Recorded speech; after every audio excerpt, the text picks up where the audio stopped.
Hi guys. Okay, it was at that moment that I woke up out of the blue. As my consciousness returned to me, I couldn't help but feel completely refreshed and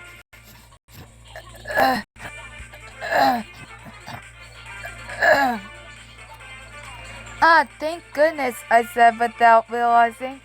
For a long time, perhaps, I was having an awful nightmare. But that's over now. I was finally free of my own lasting nightmare. Or maybe not. Somehow it felt like this place also belonged in my nightmare. Because if that wasn't the case, then why else would I be in this room? The walls, the ceiling, the floor, everything was covered with concrete. I couldn't see any doors or windows. So why would I be in such a strange room? Where am I? At least I was certain this place wasn't my room. No matter how forgetful I could get, I know I would never live in such an eerie room without good reason for doing so. Don't tell me I've been arrested or something. Arrested. My words bounced off the cold gray concrete. I thought I could hear a man coming to my room, stamping his feet with a thumping sound. It was really just the monster we've come to call loneliness. I can't find the exit. It was that time I sat up quickly. I realized I had been sleeping on a bed. The bed had a pretty pink princess style canopy with an antique feel that little girls everywhere would have on. But oddly enough, it was standing alone in the middle of a bare concrete room. The contrast between the delicate decorations of the bed and the bare minimum on the walls only added to the overall creepiness of the room. In addition, there were other parts of the room that were missing altogether.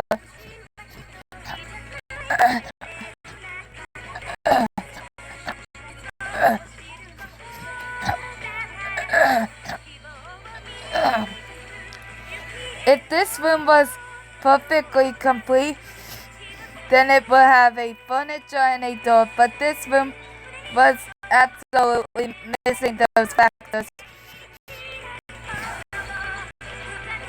As I quickly finished analyzing my surroundings the monster I spoke of earlier began to get to work.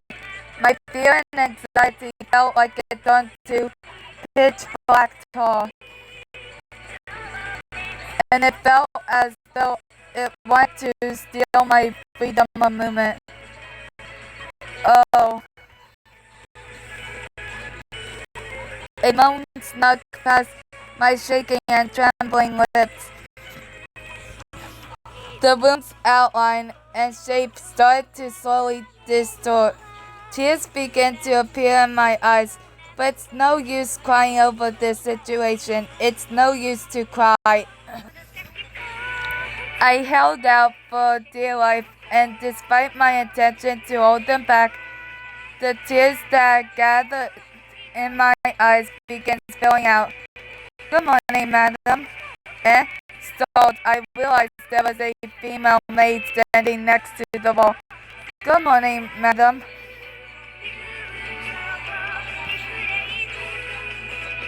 A voice came from it. It really is a girl. I could see the girl's face behind her clothes, but only the face of a mask. Due to her mask, I couldn't determine her actual appearance. The mask in question was an eerie bear mask, which filled me with bad feelings. The right half was a white cute bear, the left half was a black evil bear.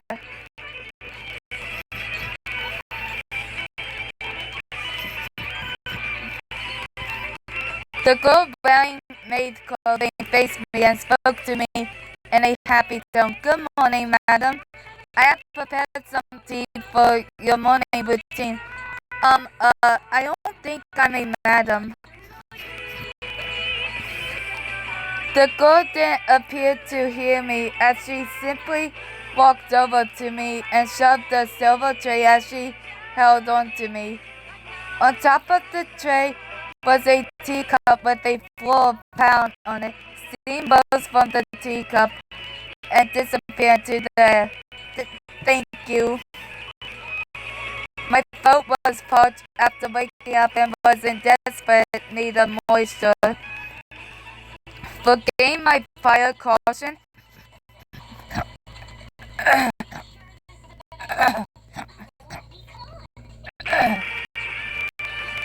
I picked up the teacup and drank the tea in it. Too cold, disgusting, it's so weak. Incredibly, it was a 3-time loser. The tea was too cold.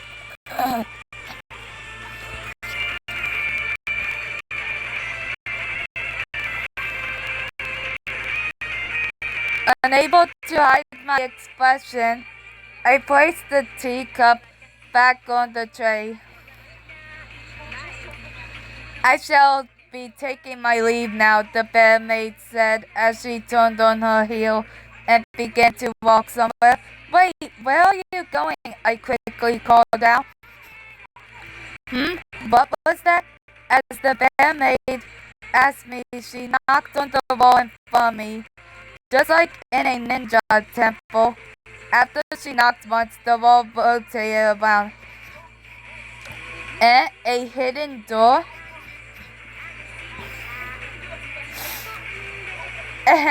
At the time when we built this facility, we wanted it to adhere to Madam's sense of playfulness. The playfulness is fine, but I'm leaving. I raised my voice, feeling desperate. The bear mask tilted to the side. Just because you want to leave doesn't mean you should leave. Huh? This time it was my own face tilting to the side. Even if I want to leave, I can't. What the heck? Am I being confined here? Confined? A surprised voice echoed off the walls. Confinement? That's a bit of a leap in logic. The bandmate's shoulder shook with laughter. Just because I appear to be doesn't mean I am laughing. I didn't. On the contrary, I am filled with sadness beyond compare. Her shoulders shook more. I am saddened because you are such an interesting person. I'm afraid I cannot make sense of your jokes. As it is currently, I don't think I'll ever fulfill my dream of having Mono Bear leaving everything to me. How sad. The bandmate hunched over, looking heartbroken. I don't think I understand, but for the time being, just how do I get out of here? Can you show me? As I prompted the girl, she moved to the hidden door.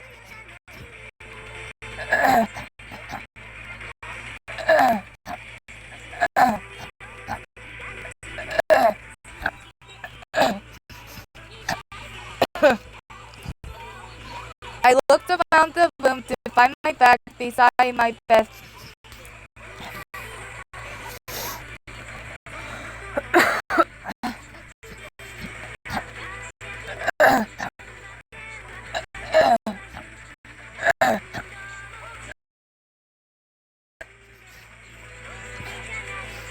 Sorry, wait a second. I quickly got out of the bed and picked up my bag. I felt its familiar weight. There was no mistaking it was mine. Now time to get out of here, I said, pushing the barmaid to the side as I left the room of concrete behind me.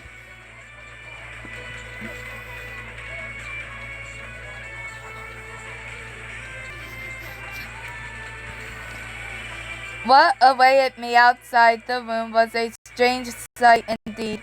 It was a white space that looked like a hall, but just like the previous room, this room's ceiling wasn't full wall covered in nothing but concrete. However, even though the room itself was wide, the ceiling was very low and it made me feel like I was cooped up. A fluorescent light hung from the ceiling, illuminating the concrete, which only added to the bleakness of the room. Inside the room, there I counted around 50 legs belonging to school desks, each evenly spaced throughout the room. At every desk, there was a person sitting behind it. There were various men and women, all wearing the same school uniform. Furthermore, on their faces, they all wore, again, bear masks. The right half, a white cute bear.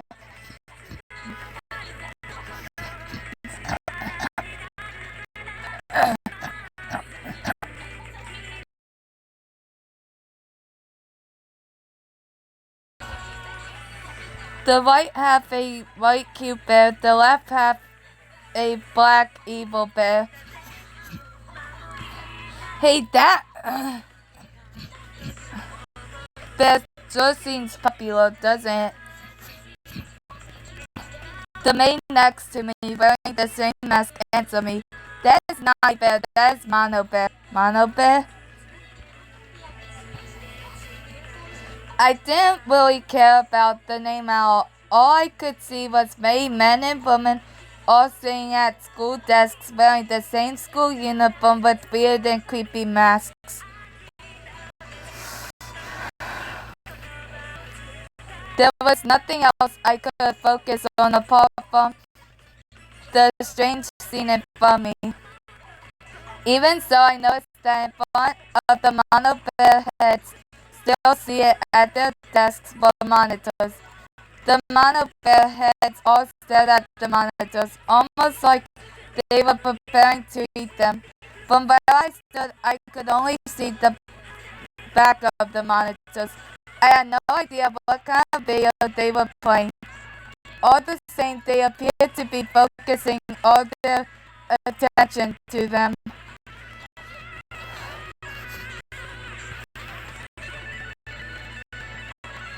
They were motionless, staring patiently at the monitors, with all the vitality of a mannequin. I, on the other hand, feel like I found myself in an empty graveyard. What are these people? When I asked timidly, the mono bear maid answered with a serious tone. We are mutants. Everyone is oppressed, and so we fought ourselves away. You had to, we wanted to, instead of hope. Please pay attention. Mutants and such have excellent capabilities. For the most part, we have not been oppressed. On the other hand, we believe it would be a waste to not hold back our abilities, at least a little. Thus, we would like to experience oppression in some form. I couldn't understand what the girl was saying at all. For the time being, I instead tried to change the topic. By the way, I was wondering where this place is. I was waiting for that. The mono bear made answer in a proud tone. This is our secret society, of course. Huh? Secret society? Her words seemed too childish, and her childishness seemed too unexpected. If anything, I doubted her words. I thought perhaps it was some kind of metaphor. But no matter how much I thought about it, I couldn't think of any other meaning for her words. She must have been telling it as it was. A secret society, though. No one does that stuff anymore. A secret society for mutants. That's unreasonable. Surely you mean unreasonably cool. I should mention, us mutants all belong to the preparatory school. This is the preparatory school secret society. The preparatory school, finally. Something I could believe was true. I felt like she had left an important clue in our conversation. So I took Otonashi Ryoko's memory notebook out of my bag and looked for any memories about the preparatory school. I found it. I remember the preparatory school is, I don't really know. All I had written in my notebook was that it existed and nothing else. It couldn't be helped. I would have to ask about it straight up. Have the people from the preparatory school always known about this? Not always. If we impose the now secret society wouldn't be so secret anymore.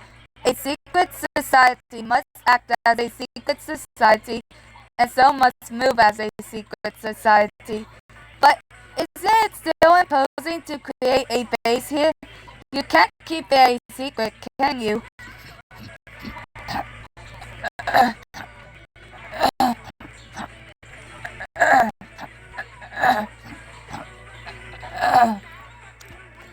Sorry.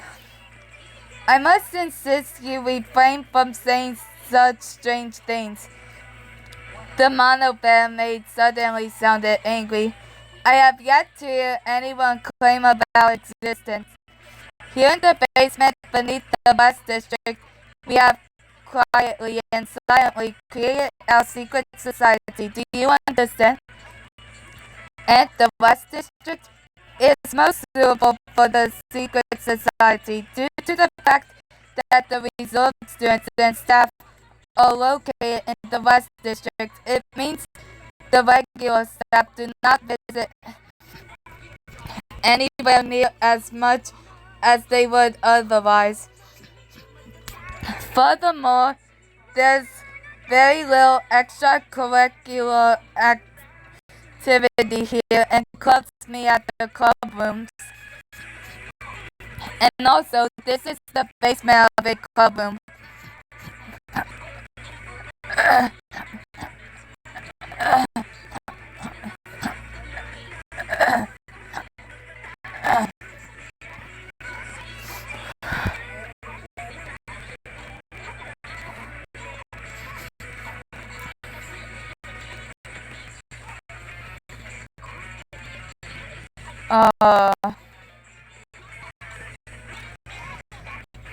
Belong.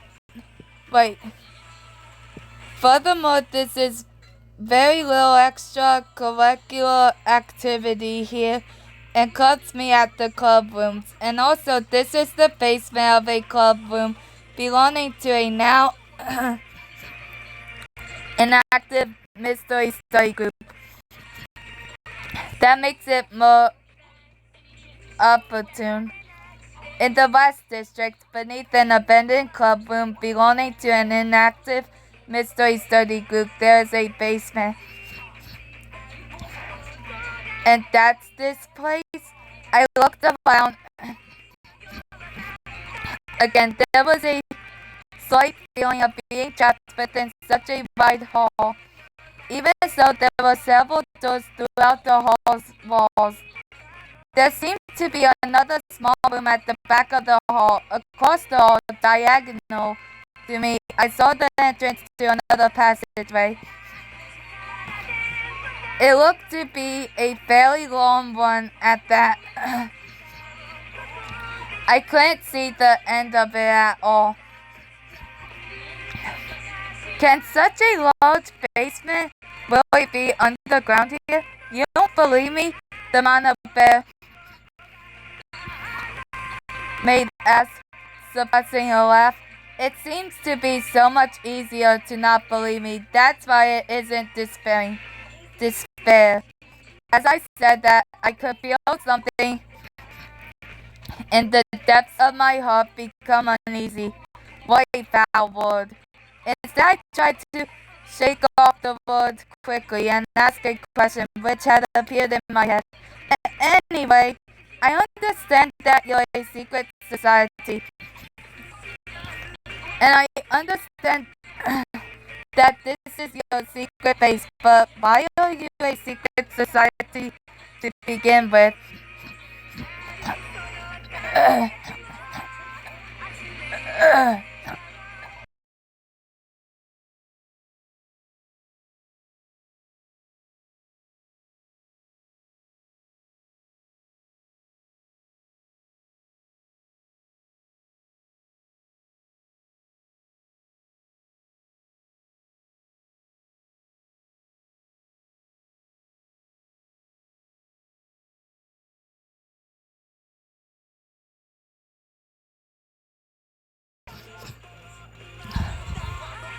The mono bear may look surprised before answering me in a straightforward manner. The parade. I muttered quietly as I flipped through my notebook. The parade is a demonstration from the reserve students who felt dissatisfied with Hope Speak Academy's education system, right? It is not a demonstration, it is a revolution. The girl corrected me with much force. And oop, oop, oop. It's so exciting. It's a revolution to change Hope's Peak Academy and the world. My heart's racing just thinking about a revolution. What did this person just say? And so, in order to complete our revolution,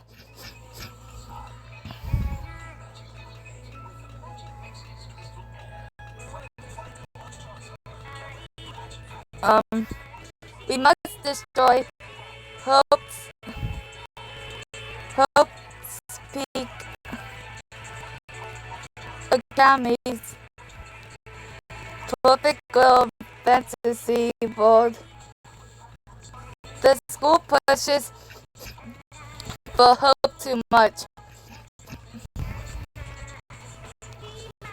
All the while it torments and harasses its surroundings. If this continues, this school's super high school level hope will never be questioned. Wait a second. I interrupted. The mono bear made. There were a few words I missed for some reason.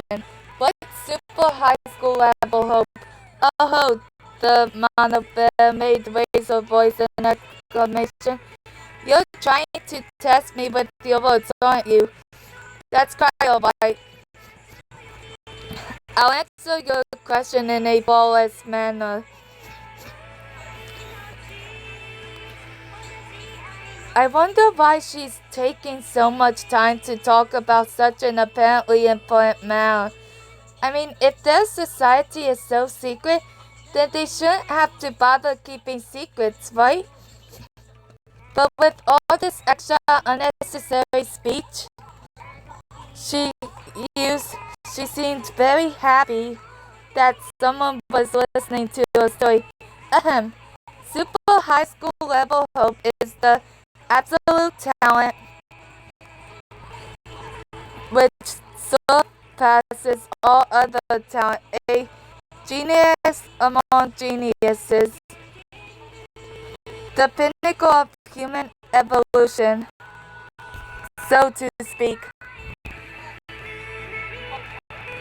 Yes, that is super high school level hope. Ta-da! That was my flawless explanation.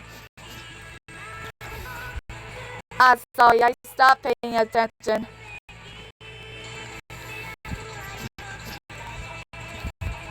And seriously? The monocle made look shocked. Oh, anyway, the girl crossed her arms, and after some groaning, she continued, I'm ready now. It seems like she's ready now. The hope we use in super high school level hopes meaning is a little different from the everyday use of the word hope. What we call hope refers to a talent so great it can be called the hope of humanity. In other words, what we call super high school level hope is the owner of the most superior talent. So then, you mean an incredible genius, but talented in every way possible. A perfect superhuman. But isn't that cheating? Well, I suppose it does sound unbelievable. The monocle made don't change to a mildly offended one. Like the saying out of a make-believe story, Hope's Peak Academy's mascot has been given so much goddamn VIP treatment that they're on a plow outside of our reach. It be cheating by anyone's standards. Aren't you angry? I am not yet decided. Despite her words, the monocle maid's entire pie seemed to be overcome by anger. We'll be going against Hope's Peak Academy's research and nurturing of super high school level hope. It seems to have a large budget. Even so, its existence is hidden even to the student body. We do not know the details as to whether it is in fact a classified project, but it is entirely frustrating. I admit it. It's more frustrating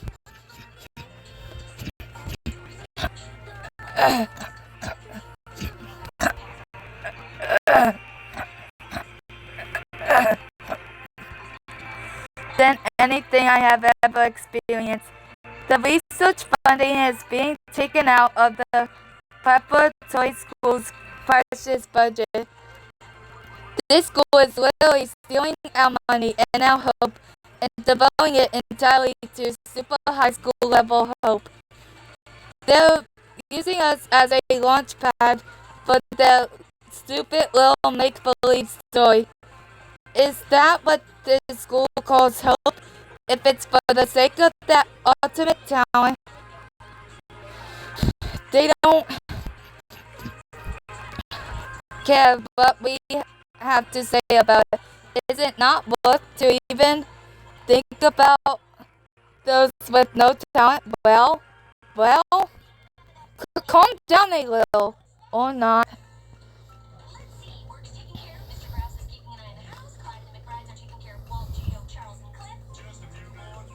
Stop joking the heck around, for God's sake, just for his hope. The girl refused to even listen to me. Aren't people chosen by talent so goddamn great? And the people who wait, aren't they great too? That's not fair. That's just elitist.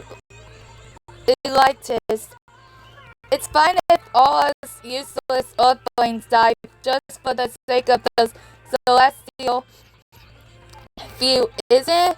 Right? I'm right, aren't I? Oi. There was no longer any way for me to stop her onslaught of verbal abuse.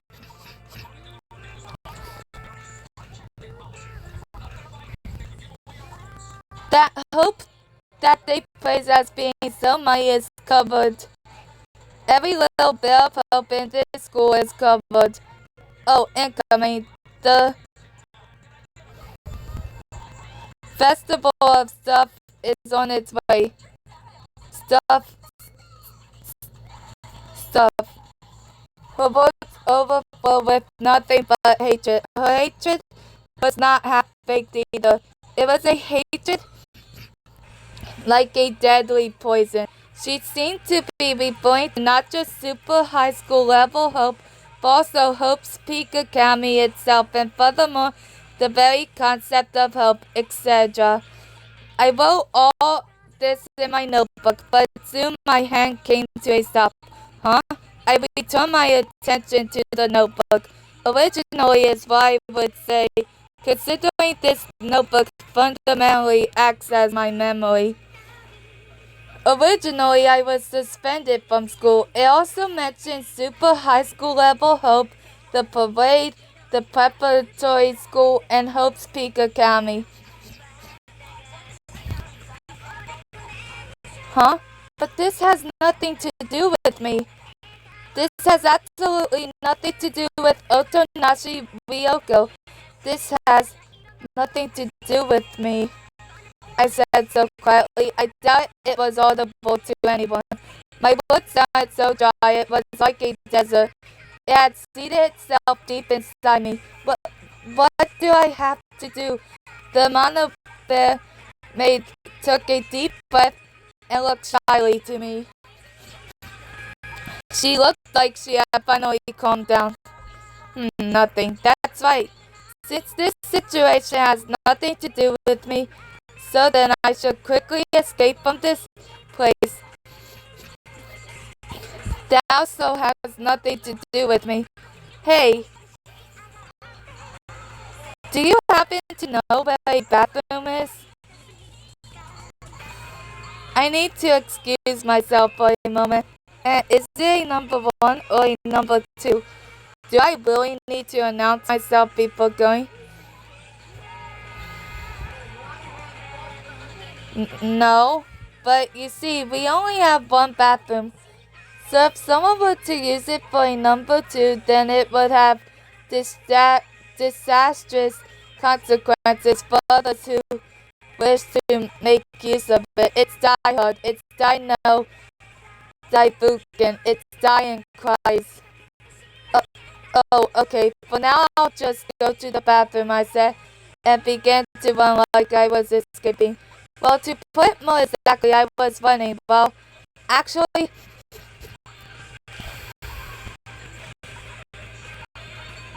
planning to escape. More importantly, there was no real sense for me to be in this place because it had nothing to do with me. It's at the end of the hall. Are you fine without a map? The mono bear maid called out as I ran away. The end of the hall? As I heard her, I could see the end of the hall going closer and closer.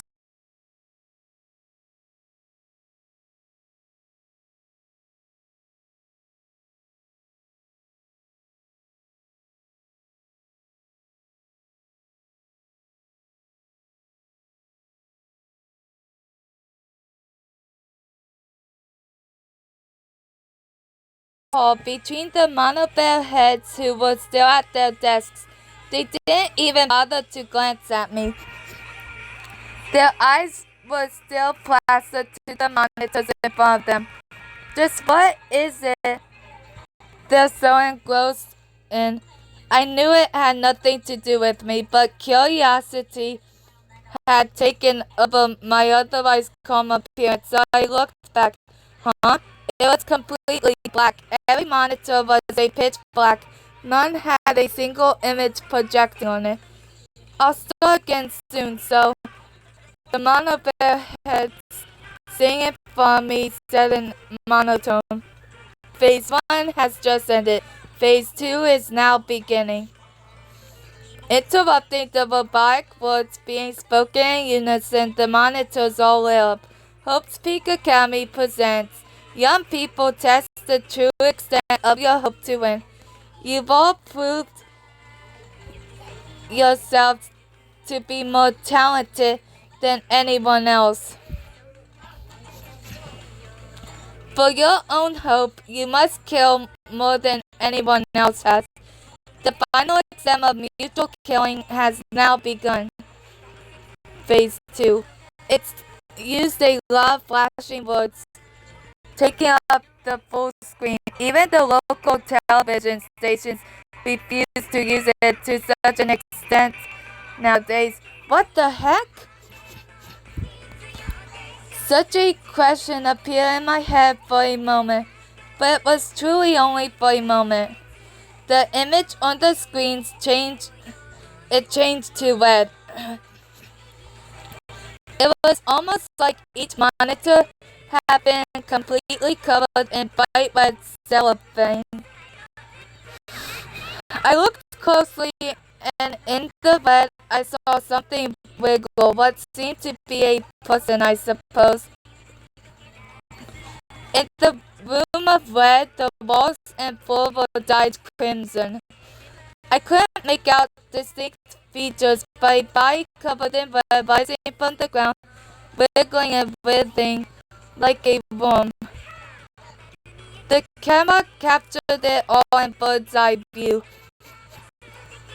At first I thought it was some sort of avant-garde dance or obscure video art, but I soon realized that was not the case. Immediately afterwards, the stumbling person wandered to both sides of the screen. The clothing he wore was almost completely covered in blood. Even so, I could tell it was a uniform from Hope's Peak Academy. As the man dragged a foldable chair loosely behind him, someone was begging on his hands and feet before him. The man passed the foldable chair to his other hand and swung it up. When it was over the top of his head, he swung it down and, I couldn't grasp what just happened. I just continued to stare at the monitor, dumbfounded.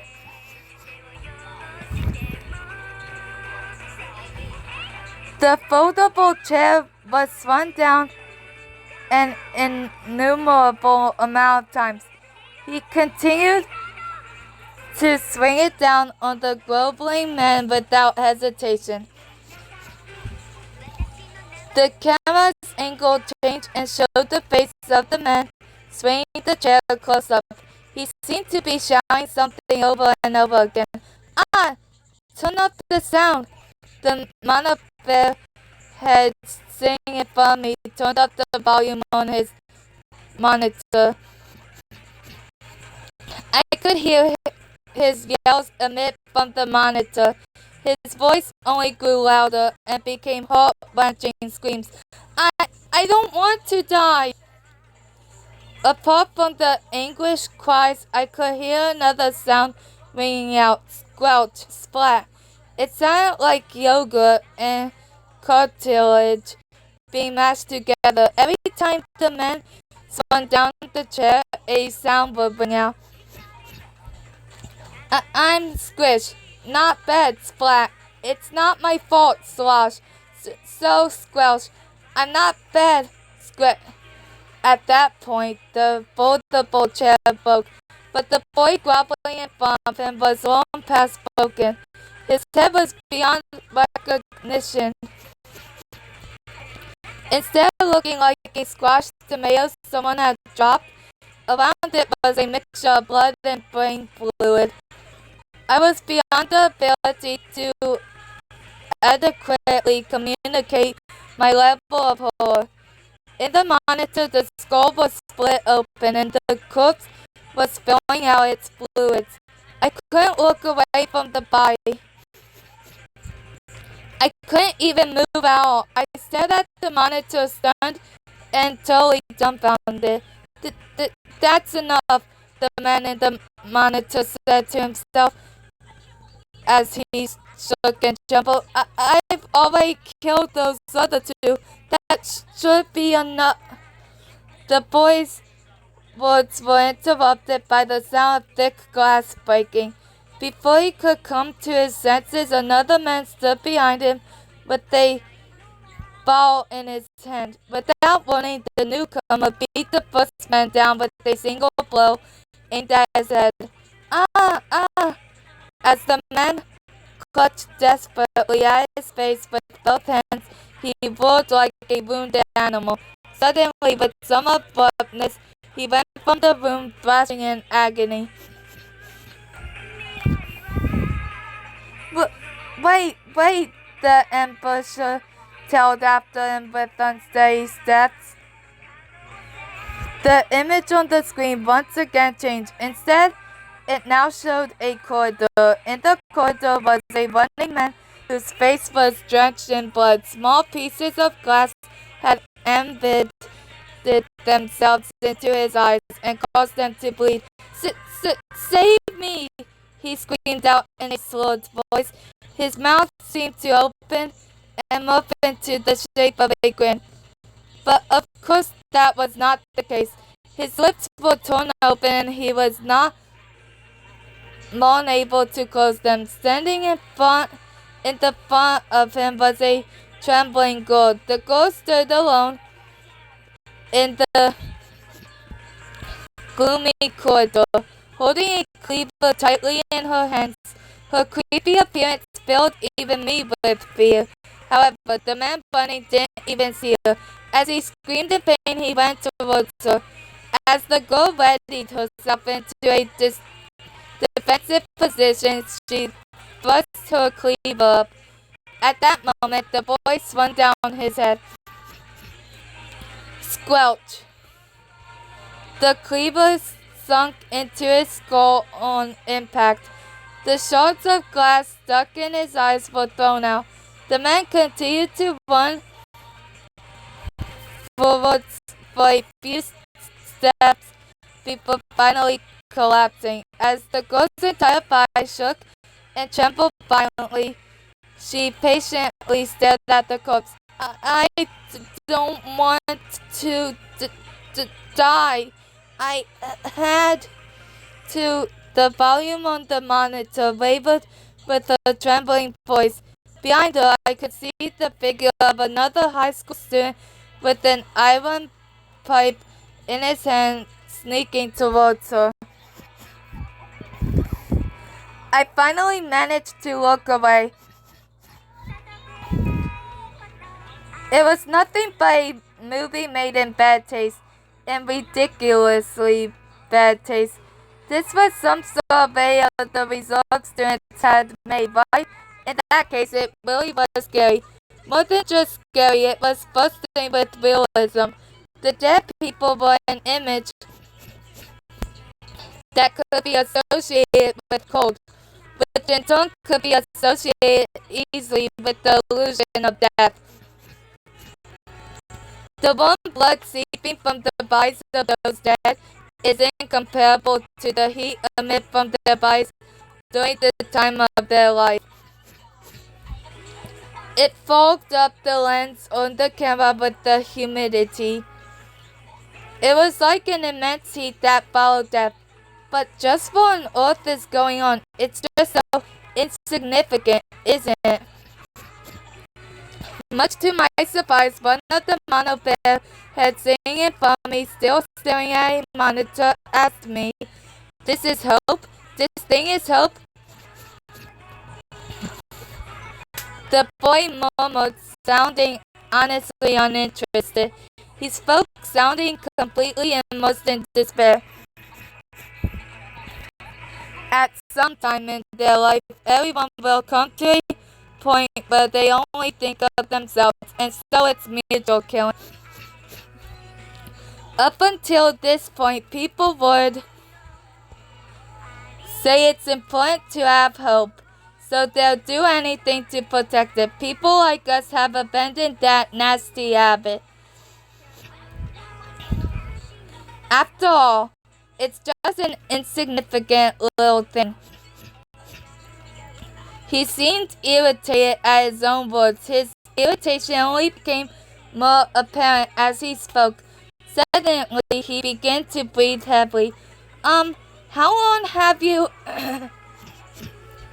been watching this always, not always. We've only seen it 5,818 times. They say 5,818 times, huh? I felt sweat run down my always soaked back. No matter how many times someone could say this video was fake, it continued to replay through my head. Despite only watching it once, my brain seemed inclined to believe it was real. This really is something I shouldn't get myself involved in. I have to escape right now. I raised my line-up sight up until I met someone else's eyes.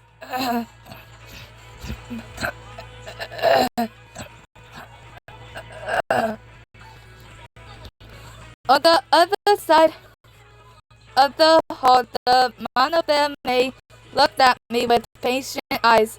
She waved her hand. I only felt more tempted to run away. I felt chills rise up through my spine, as if trying to run from this video that tormented my mind. I dived into the passage at the back of the hall. The sound of my footsteps echoed through the dark corridor. Once again, the walls, floor, and ceiling were all covered in concrete. Concrete, concrete, concrete, concrete. This passageway was covered in concrete too. It didn't seem wide enough for more than one adult to fit in. I felt an overwhelming sense of claustrophobia. The only light I saw was the dim concealed lightning that illuminated my feet. The space was overcome by a strange atmosphere.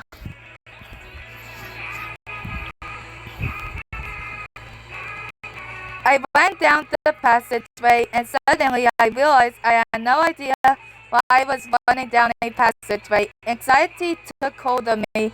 I continued to run down this endless passageway for what felt like a lifetime for me. As I went through the passageway, all that appeared in my mind was how much I wanted to get out of it.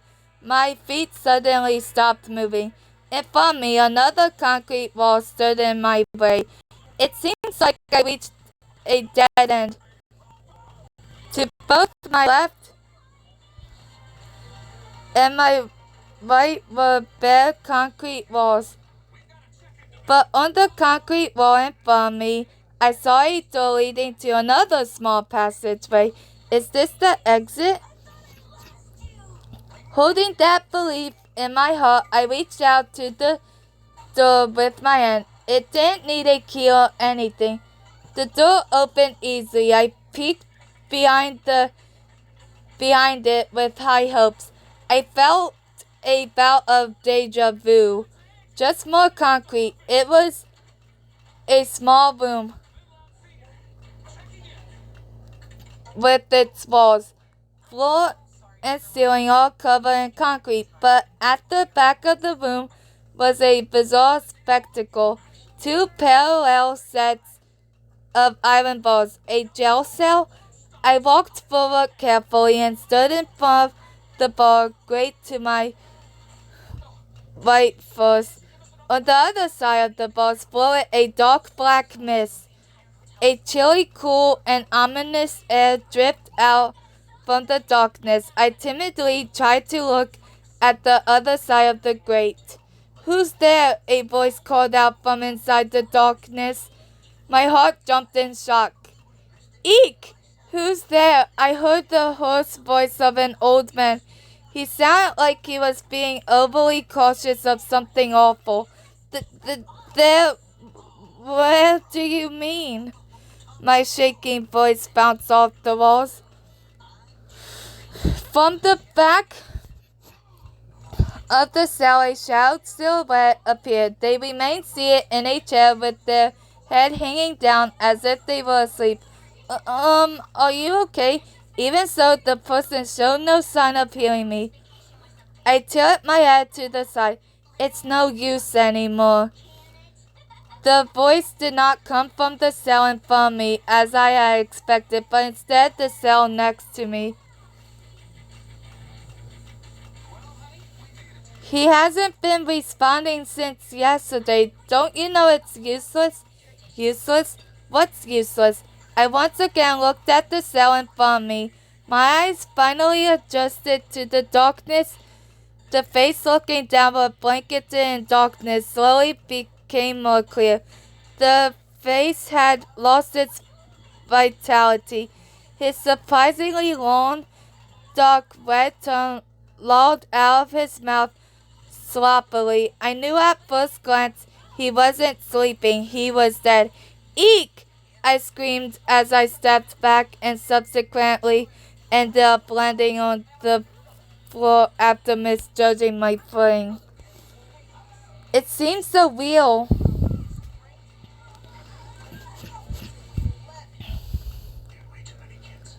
The possibility of the corpse before me being fake hadn't come to mind at all. The situation had become more scary than anything I had ever experienced in my recollection. Shivers went through my body so much I felt almost like ill. Is he dead? He's dead. The cold air passed through my lips and I felt unable to breathe. I quickly tried to gulp down a long full of air with a heavy sob. It was at that point when I heard the old man's voice sounding surprised. Why is it you're so panicked? You're a comrade of those people, right? I flicked through Otonashi Ryoko's memory notebook with trembling hands. I almost immediately recalled the memory of the reserve students. Of course not. Please don't lump me together with those people wearing the strange mask. So you're not wearing a mask? What a strange question. Can't you tell just by looking? I stood up, stumbling unsteadily like a newborn deer. I walked clumsily in front of the adjacent cell where I heard the man's voice. I could see the figure of a man hunched over on a chair. I can't see. Eh? The old man raised his head. The area where his eyes should have been on his wrinkled face, I saw two dark indents instead. It wasn't covered by shadows. There was fine black stitching, like it had been done by a sewing machine. Blood oozed from the stitches and dried within the yarn. It had all come together into a pitch-black mass, preventing the man from opening his eyelids.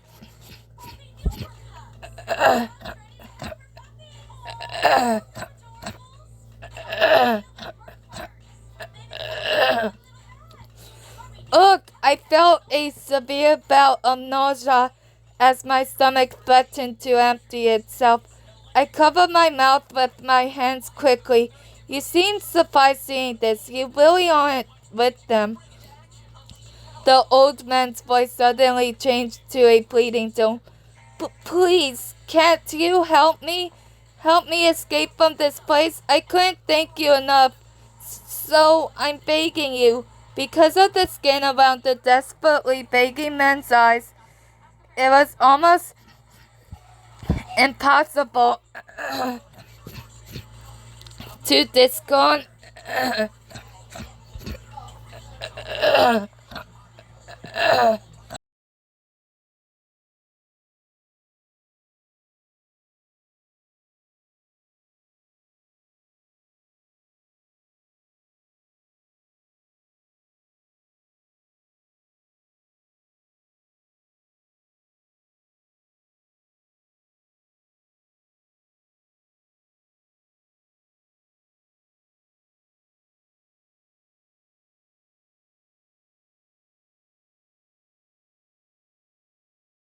a question with a sob. They locked us in separate cells. They wouldn't kill whoever they broke the jaw of. That's what they said. They won't kill whoever they broke the jaw of. We cheered each other on at first, but the cheering was too much to bear. We were scared.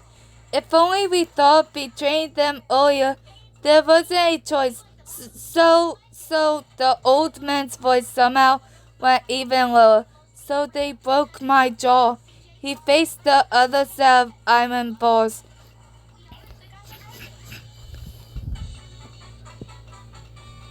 The dead body from the other cell wandered through the back of my mind. I wondered briefly why I had not forgotten about it yet. Hey, why don't we make a deal, eh? The old man's voice sounded like he was begging once more. He suddenly started to talk again. If it's about what I know, then we should talk. You came here to hear about it, right? In exchange, you can help me escape from here. How does that sound? Okay. I answered somewhat automatically and instantly regretted doing so. It really is fair to be the one who isn't involved. Even after saying I'd help him escape, I wasn't sure how to do it. More and more regret began to pile up. But even so, the man with the ruined eye story had already begun a long time ago. The people from the preparatory school had tried to find out from me about a person's location. They called him Kamakura Izuru. For the time being, I decided it would be for the best to listen to the old man's story. Either way,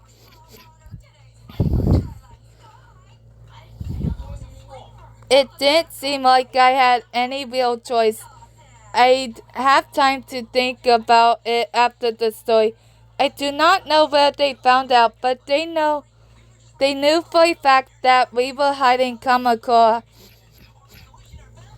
If they found out where he is, they'd be a heartbeat away from true power. True power. I felt my jaw tightly shut at such a cruel sound. Their goal is to crush this school, using the existence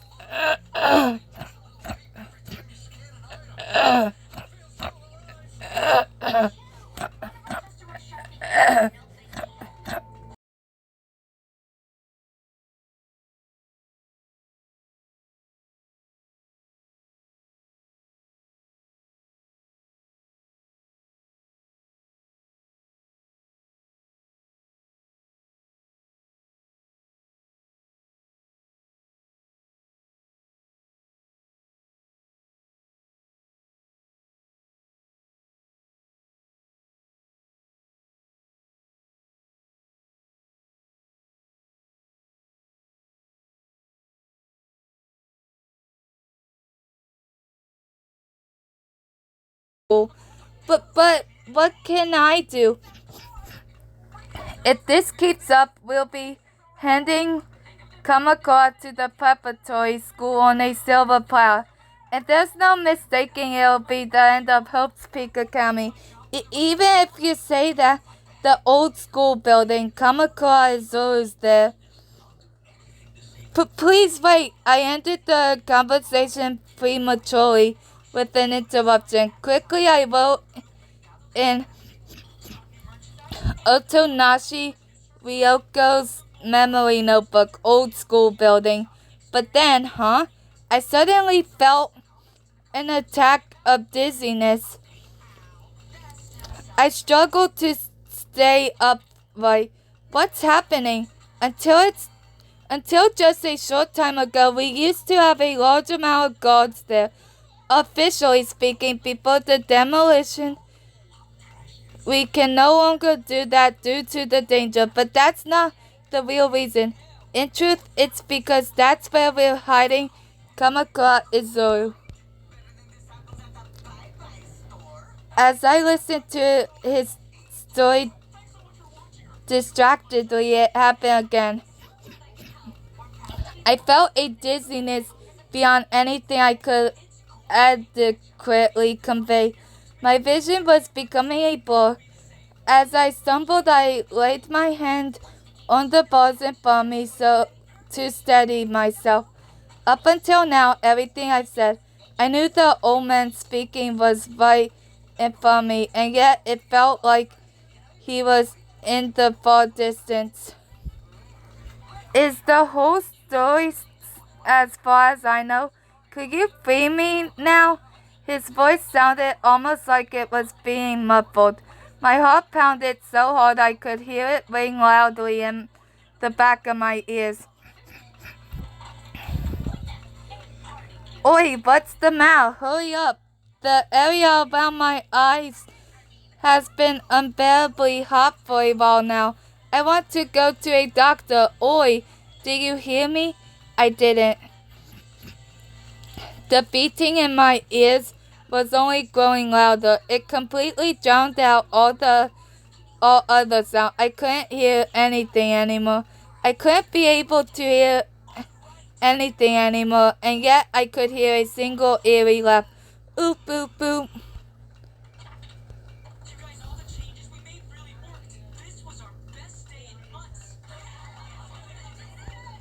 At the same time, I felt a presence behind me. A disgusting presence. It was like having uncomfortably warm air being blown onto the back of my neck. Oop, oop, oop. Sensing it, my body began to shake and tremble. I couldn't say anything, like I was paralyzed. The laugh grew louder and higher. It was almost like it was mocking me. Momonokuma laughter. What's so funny? Even the older men's shouts sounded like they taunted me. The voice became more intense. More laughter. But why are you laughing? What's so funny? The old man shouted, his voice filled with uneasiness. He sounded angry and especially hoarse as he failed to grasp what was happening. Shut up! Shut up! Shut up! Shut up! The laughing came to a halt. Oop, oop, oop. What a lovely face you're making. The voice was directed to the old man. But I said you won't ever escape. Your face will only become more despair-induced, you know. What? Oop, oop, oop. The old man's face was filled with emotion. For a moment, it flashed bright. His reaction seemed impossibly odd. The laughing grew louder again. The laugh bounced off the concrete around the room, each echo overlaying another. Like a body with no soul, I stood still, dizzily swaying. The life was deprived from my entire body, making even small movements impossible. I couldn't even ignore the voices, only try to determine which was which. My consciousness reached its limit. Light, sound, and color had all disappeared at once. The scene before me twisted and skewed, like paint dripping onto wall. The old man on the other side of the iron bars also became blurred at the blur of my vision. But as I watched the distorting world in front of me, I murmured to myself, "What is this?" Soon the world would melt into the puddles of colors. Each color hardened into different shades. The colors then started to intermingle once again. The world changed to another world, like a scene with a flowing river. I swayed with the current, and everything in front of me passed me by. Behind me was a giant open door. An avalanche of monobear heads poured out of it. Screams echoed from the direction of the cell. A puddle of bright red water appeared at my feet. I ran from it in my trance, then darkness. Okay, that's about it for this video. Bye.